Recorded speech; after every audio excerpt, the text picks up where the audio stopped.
अस्सलाम वालेकुम एवरीवन। कैसे हैं आप सब लोग? उम्मीद है कि आप सब खैरियत से होंगे। आज का जो हमारा टॉपिक है वो बाकी टॉपिक से थोड़ा सा डिफरेंट है, हटके आज का टॉपिक, और थोड़ा सा इंटरेस्टिंग भी होगा ये टॉपिक।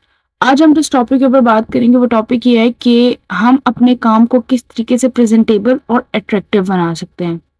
हमें क्लास वर्क मिलता है, होमवर्क मिलता है, बहुत सी प्रेजेंटेशंस मिलती हैं, असाइनमेंट्स मिलती हैं, इवन हम पेपर भी सॉल्व करते हैं। हम उसमें जो लिखते हैं, जो काम करते हैं, वो हमारी कोशिश की होती है कि 95 टू 100% हम वो काम सही करें, बिल्कुल वैसे ही करें जिस तरीके से हमें हमारे टीचर ने काम करवाया है या बताया है। हम उसे जरा बराबर भी इधर से उधर नहीं करते कि हमारे मार्क्स रिडक्ट हो जाएंगे, ऐसे ही होता है। मगर कभी आपने ये सोचा है कि हम अगर उसमें थोड़ा सा एफर्ट पुट कर दें और उसको थोड़ा सा प्रेजेंटेबल बना दें तो हमें उसके भी मार्क्स मिलेंगे। आपको पता है 95% मार्क्स तो इस चीज के होते हैं कि आपने लिखा हुआ क्या है, बट 5% मार्क्स इस चीज के मिलते हैं कि आपने लिखा हुआ कैसे है पेपर को। तो आज हम इस टॉपिक के ऊपर बात करेंगे। पहली चीज जो इंतहाई इंपॉर्टेंट है, चाहे वो आप नॉर्मल काम करें, क्लास वर्क करें, होमवर्क करें, प्रेजेंटेशन बना रहे हैं, असाइनमेंट्स बना रहे हैं या पेपर सॉल्व करें, मार्जिन लाइन मस्ट ड्रॉ होनी चाहिए। हम अक्सर क्या करते हैं, अगर हमारे पास स्केल नहीं है, रूलर नहीं है, हम क्या करेंगे, हम पेन है, पेन से हम लाइन लगाना शुरू कर देंगे, तो वो लाइन जो है वो सही नहीं लगती है जिस तरीके से हम रूलर की मदद से, स्केल की मदद से लाइन लगाते हैं। कोशिश ये करें कि आपके पास स्केल हो और स्केल की मदद से आप लाइन मस्ट ड्रॉ करें। मार्जिन लाइन होना पेपर में आपके काम के ऊपर बहुत जरूरी होता है। उसके बाद जब हम काम कर रहे होते हैं, होमवर्क करते हैं या हमें कोई असाइनमेंट मिलती है, तो हमें ऑब्वियसली बात है किसी न किसी टॉपिक के ऊपर असाइनमेंट मिलती होगी, काम करते हैं हम लोग। उस टॉपिक का नाम लिखा आपने, उसको अंडरलाइन मस्ट करना है, और जो टॉपिक का नाम होगा उसको बोल्ड में आपने लिखना है। इंतहाई इंपॉर्टेंट चीज कि आप जिस चीज के बारे में लिख रहे हैं, जिस चीज के ऊपर आप काम कर रहे हैं, उसका हाईलाइट होना बहुत जरूरी है कि पता चले कि आपने किस चीज के ऊपर काम किया है। उसका हाईलाइट मस्ट रखें आप, और अंडरलाइन टॉपिक को मस्ट करें। अब सब छोटी क्लासेस में होता है, यूनिट्स होते हैं, यूनिट नंबर लिखा, अंडरलाइन किया, उसके बाद टॉपिक नेम लिखा, उसको अंडरलाइन किया। ठीक है। थर्ड जो चीज आती है हमारी वो क्या है कि जब फॉर एग्जाम्पल जैसे हम 9th-10th में आते हैं, फर्स्ट ईयर सेकेंड ईयर में आते हैं, तो हमें क्वेश्चंस मिलते हैं जिनको हमने डिटेल में करना होता है। ठीक है। फॉर एग्जाम्पल हमारे पास, कि मैं आपको एग्जाम्पल के तौर पर बता रही हूँ कि एक हमारे पास क्वेश्चन है, what is security alarm and define different types of security alarm, explain in detail. ठीक हो गया। अब आपने सबसे पहले क्वेश्चन को सॉल्व किस तरह करना है जिससे आपको मार्क्स भी अच्छे मिले, आपका काम भी अच्छा लगे, और जो देखने वाला टीचर है, जो भी चेकर है, जो भी है, उसको लगे कि आपने एफर्ट पुट किया, आपने मेहनत की, आपने सही तरीके से पढ़ा है उस चीज को। वो तरीका क्या है, सबसे पहले आपने सिक्योरिटी की डेफिनेशन देनी है। आंसर आपने लिखा, सिक्योरिटी की डेफिनेशन दी, अंडरलाइन किया उस डेफिनेशन को, और डेफिनेशन एक चीज ध्यान में रखें, हमेशा ब्लू या फिर ब्लैक मार्कर को यूज करें। पेन से हेडिंग कभी नहीं दी जाती, हेडिंग हमेशा मार्कर के थ्रू दी जाती है। आप ब्लू या ब्लैक मार्कर के थ्रू हेडिंग दें, सिक्योरिटी की अंडरलाइन करें उसको। उसके बाद आप सिक्योरिटी की छोटी सी डेफिनेशन दें ताकि पता चले, पहले बैकग्राउंड क्लियर होना बहुत जरूरी होता है किसी भी चीज का, पता चले सिक्योरिटी क्या चीज होती है। ठीक है। देन आप सिक्योरिटी अलार्म, नेक्स्ट हेडिंग दें सिक्योरिटी अलार्म, उसको अंडरलाइन करें, अगेन मार्कर की हेल्प के साथ आपने डेफिनेशन देनी है, हेडिंग देनी है। उसके बाद आपने फिर आगे से सिक्योरिटी अलार्म को डिफाइन किया। अब आगे आ गया टाइप्स। अब आपने क्या करना है, टाइप्स लिखी, different types of security alarm या टाइप्स ऑफ सिक्योरिटी अलार्म, उसको अंडरलाइन किया, मार्कर से उसने आपने उसकी हेडिंग दी। उसके बाद आपने बुलेट्स में, बुलेट पॉइंट में आपने सिक्योरिटी अलार्म की जितनी भी टाइप्स हैं, 2 हैं, 3 हैं, 4 हैं, 5 है, जितनी भी आपने उनको बुलेट पॉइंट में लिख दिया।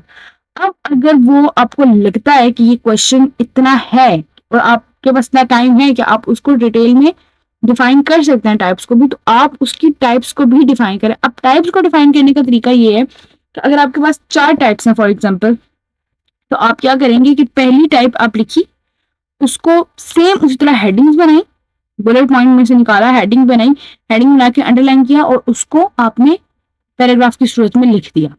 सेम यही चीज करनी। इससे क्या होगा, एक तो ये चीज नजर आएगी कि आपने एक्स्ट्रा एफर्ट पुट किए, ये पता चलेगा कि आपने पढ़ा वाकई सही है, ताकि आपको पता है कि हर चीज की आपने डिटेल दी है, तो ये आपके पेपर के ऊपर बहुत अच्छा इफेक्ट देता है।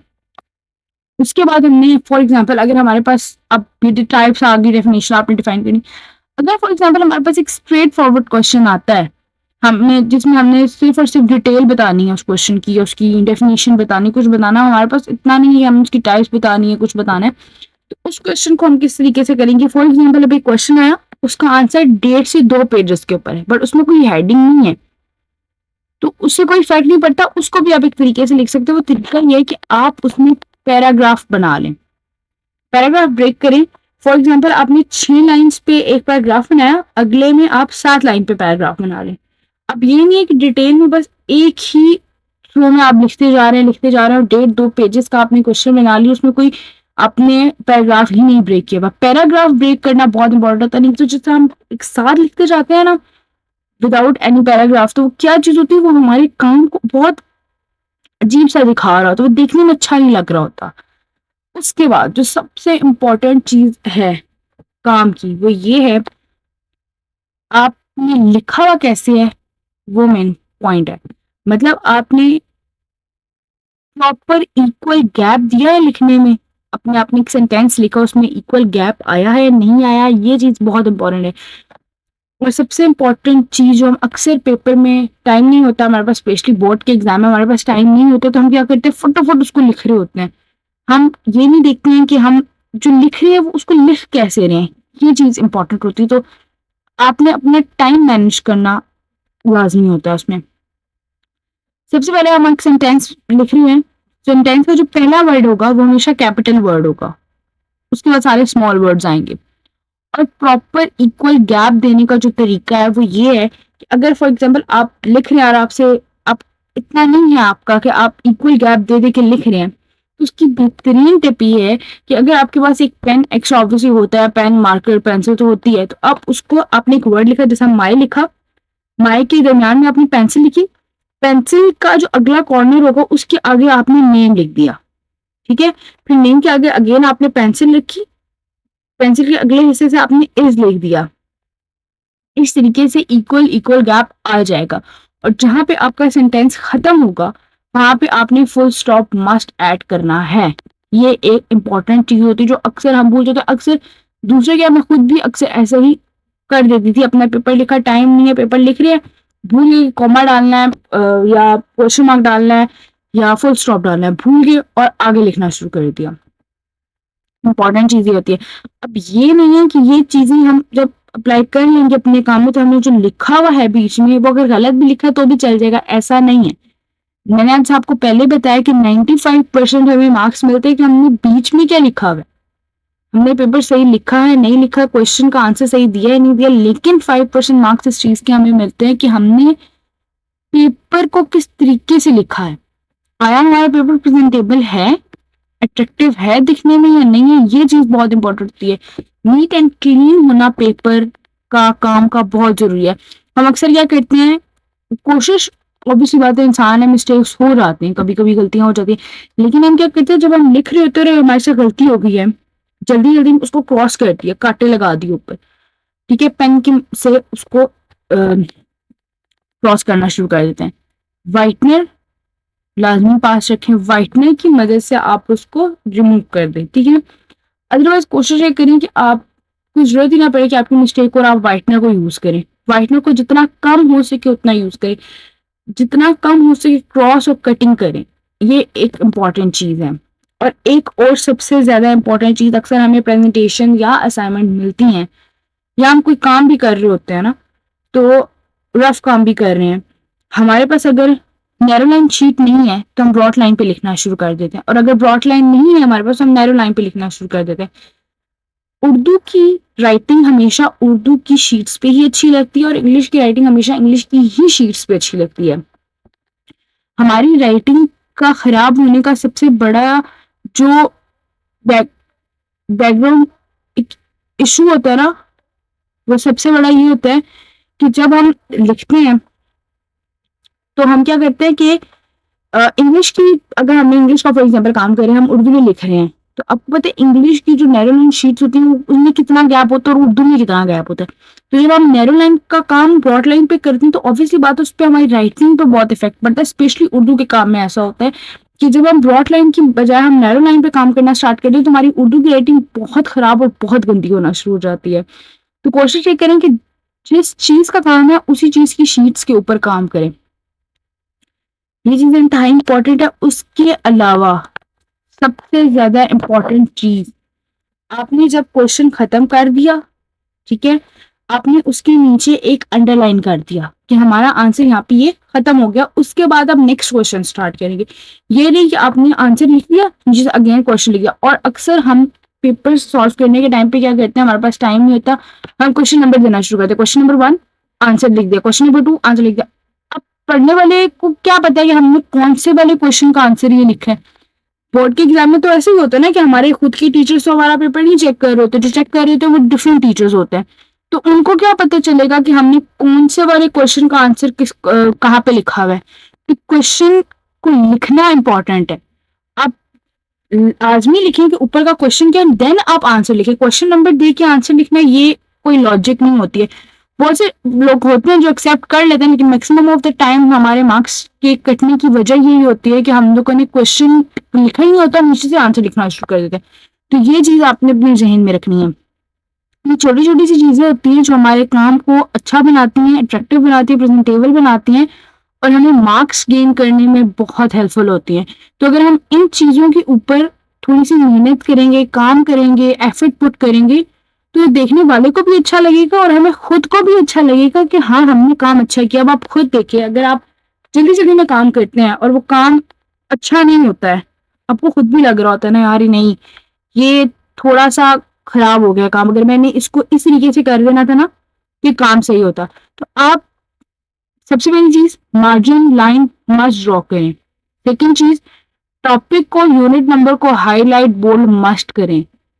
थर्ड चीज आपने जो क्वेश्चन लिखा है हेडिंग मस्ट पुट करें। हेडिंग्स इंतहाई इंपॉर्टेंट होती हैं, इंतहाई इंपॉर्टेंट। हम ऐसे भी लिखते हैं ना पेपर में, उसमें हेडिंग का पुट होना मस्ट होता है। फॉर एग्जाम्पल अगर हमने कायदे आज़म के ऊपर लिखा, उनकी चाइल्डहुड हिस्ट्री लिख रहे हैं तो उसके ऊपर उनका पैराग्राफ की हेडिंग मस्ट दें। आगे उनकी एजुकेशन के बारे में लिख रहे हैं उधर उनकी हेडिंग मस्ट पुट करें। जिस तरह उन्होंने फिर पाकिस्तान बनाने की जो जर्नी है, मस्ट हेडिंग पुट करना बहुत जरूरी है। ये आपको नंबर गेन करने में बहुत हेल्पफुल होता है। ये एक समझिए कि प्रो टिप है कि आपने नंबर अगर हासिल करने हैं तो अगर आप हेडिंग्स बीच में डाल दें तो वो देखने वाले को लगेगा कि हाँ इसने तो पढ़ा है, क्योंकि ऊपर आप हेडिंग्स देंगे ना, अब नीचे आप एक पैराग्राफ की सूरत में लिख रहे हैं फॉर एग्जाम्पल, तो हमें नहीं पता चलेगा कि अगर मैं अपनी बात करूँ कि मैंने पेपर चेक करना है या मैंने पेपर देना है किसी को, तो मैं पैराग्राफ की सूरत में मैंने कैसे लिख दिया, मैं वहां पे खुद भी पढ़ूंगा तो मुझे समझ नहीं आएगा कि मैंने लिखा हुआ क्या है।